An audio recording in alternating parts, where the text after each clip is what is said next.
Hello students, आज इस video में हम पढ़ रहे हैं लेसन 3 द गंगा के लॉन्ग क्वेश्चन आंसर। अब लॉन्ग क्वेश्चन आंसर बेटा हर साल सेम तो नहीं आता एग्जाम में। किसी बार कोई लॉन्ग क्वेश्चन आता है तो अगले साल उसे चेंज करके दूसरा दे देते हैं। अब अपनी स्क्रीन पर देखिए आप, पहला क्वेश्चन है why was Nehru so much attach to Ganga. Nehru ji Ganga से इतना अटैच, इतना लगाव क्यों रखते थे।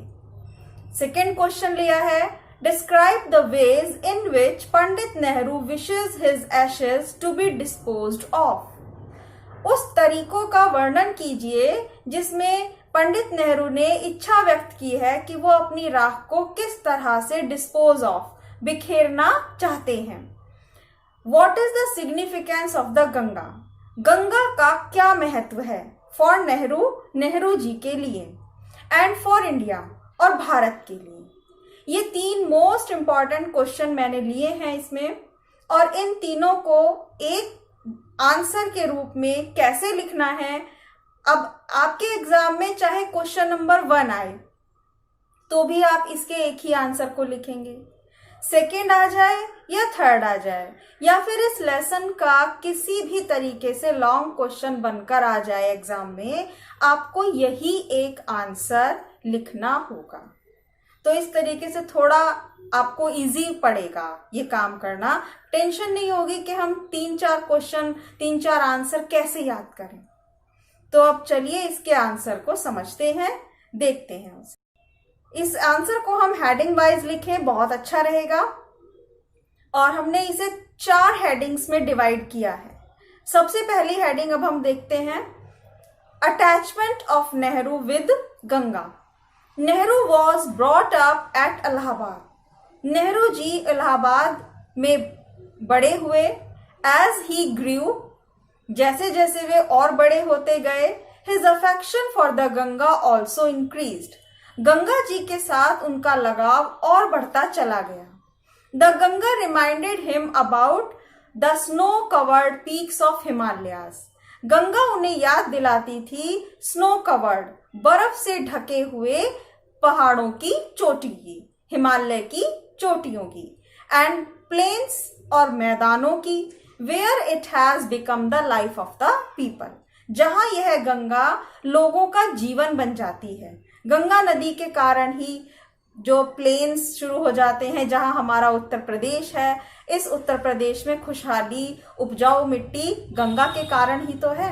अब हम देखते हैं सेकंड हेडिंग को, सिग्निफिकेंस ऑफ गंगा। गंगा का महत्व। Ganga has been a symbol of India's age long culture and civilisation. Ganga प्रतीक है, हैज बीन रह चुकी है, सिंबल प्रतीक, इंडियाज एज लॉन्ग भारत के युगों पुराने कल्चर, संस्कृति एंड सिविलाइजेशन सभ्यता की। She is the beloved of all Indians, वह अपने सारे भारतीयों की प्रिय है। She has been linked with history, religion and tradition, वह जुड़ी हुई है, लिंक है हिस्ट्री से, भारत के इतिहास से, रिलीजन भारत के धर्म से, एंड ट्रेडिशन यहाँ की परंपराओं से। हर चीज में गंगा का नाम, गंगा जल, इन चीजों का नाम जरूर आता है। बहुत सी कहानियां भी गंगा से जुड़ी हुई हैं। और इस तरह से ये सेकंड हेडिंग हमारी कंप्लीट हो गई, जिसमें हमने गंगा के महत्व को बताया है। थर्ड आता है Ganga with different moods. Ganga अलग अलग मूड के साथ। अकॉर्डिंग टू पंडित नेहरू के अनुसार Ganga has different moods in different season. Ganga अलग अलग मौसम में अलग अलग मूड रखती है। जैसा सीजन चेंज होता है वैसे ही उसका मूड चेंज होता है। कैसे? It is smiling and dancing in the morning sunlight. सुबह सुबह सूरज की धूप में यह मुस्कुराती, नाचती नजर आती है। Dark and gloomy in the evening, और शाम के समय यह डार्क, अंधेरे से भरी हुई और ग्लूमी, उदास नजर आती है। शी इज अ नैरो, वह एक छोटी सी, नैरो बहुत पतली सी रेखा के रूप में, पतली सी धारा, slow graceful stream in winter, सर्दी में एक स्लो ग्रेसफुल विंटर स्ट्रीम बन जाती है। अ वास्ट रोरिंग थिंग, एक विशाल, रोरिंग दहाड़ती हुई, क्योंकि पानी बहुत तेज आता है इन द मॉनसून, मॉनसून में बारिश के मौसम जब शुरू हो जाता है तो बाढ़ आती है, गंगा नदी में बहुत पानी हो जाता है, तो उसी को कहा गया है vast roaring thing in monsoon. She seems like sea, वह समुद्र की तरह नजर आती है। टू डिस्ट्रॉय एवरीथिंग, हर चीज नष्ट कर देने वाली, क्योंकि बाढ़ से सभी परेशान हो जाते हैं, सारी चारों तरफ तबाही मच जाती है। और लास्ट है इसकी heading number 4, wish of Pandit Nehru, Pandit Nehru की जो राख को बिखेरने की इच्छा थी। तो देखो ये जो सेकंड क्वेश्चन अगर आपने समझा हो, पीछे याद हो, तो सेकंड क्वेश्चन का आंसर अब हमने यहाँ 4th हेडिंग में डिस्क्राइब किया है। पंडित नेहरू विशेस दैट, पंडित नेहरू इच्छा रखते हैं कि his ashes be disposed of, कि उनकी राख को बिखेर दिया जाए इन 2 ways, 2 तरीकों से।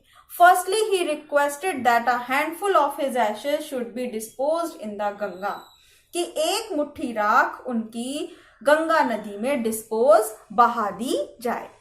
सो that his ashes would reach to the sea, ताकि उनकी वो राख समुद्र में पहुंच जाए। And there he would be able, और वहां वे योग्य हो पाएंगे to wash the sea shores of India, Bharat के समुद्री किनारे को, जहां भारत माता के चरण रूपी जो समुद्र का किनारा दिखाया है, उन चरणों को वो हमेशा वॉश कर सकेंगे। Secondly he wanted that the major portion of his ashes, दूसरा तरीका, जो दूसरा भाग था उनकी इच्छा का, कि वो चाहते थे कि मेजर पोर्शन, बहुत बड़ा भाग, ऑफ हिज एशेज, उनकी राख का, be scattered over the fields of India, Bharat के खेतों में, मैदानों में बिखेर दिया जाए। That's why he will get mixed, ताकि वे मिक्स हो जाएं with the soil of India, Bharat की मिट्टी के साथ, फॉरएवर, हमेशा के लिए। He did not want any part of these ashes to be preserved, वो नहीं चाहते कि उनकी राख का कोई भी हिस्सा, any part, these ashes to be preserved, संरक्षित करके रखा जाए। सारा हिस्सा, एक मुट्ठी राख तो गंगा नदी में बहा दी जाए और बाकी हिस्सा भारत के खेतों में बिखेर दिया जाए, और वहां वे राख में इस तरह से मिक्स हो जाएं कि उन्हें कभी अलग ना किया जा सके। प्रिजर्व करके, संरक्षित करके कोई भी पार्ट उनकी राख का ना रखा जाए। तो बेटा ये आंसर आपका तीनों क्वेश्चन में, इवन कोई भी क्वेश्चन आए तो आप इस अप्रोप्रिएट, इस छोटे से इस लॉन्ग आंसर को आप एक को लिख दीजिए, ये सफिशिएंट होगा आपके किसी भी क्वेश्चन के लिए। और जो क्वेश्चन पूछा जाता है, जैसे सपोज कीजिए अगर सिग्निफिकेंस पूछा गया है, तो आप ये भी कर सकते हैं कि सिग्निफिकेंस वाली हेडिंग को सबसे ऊपर लिखें और बाकी हेडिंग्स को नीचे लिख दें। अगर गंगा में राख बहाने की बात को कहा जाए कि पंडित नेहरू की क्या इच्छा थी, तो वो क्वेश्चन, वो हेडिंग आप ऊपर लिख दीजिए और ये बाकी 3 हेडिंग बाद में लिख दीजिए। ये करना और भी बेस्ट होता है। तो ये लॉन्ग क्वेश्चन को कैसे आपको आंसर देना है, ये एक सबसे अच्छा तरीका है। और अगर आपको ये वीडियो पसंद आई है तो प्लीज मेरे इस चैनल को लाइक करें और चैनल को सब्सक्राइब करना ना भूलें। Thank you.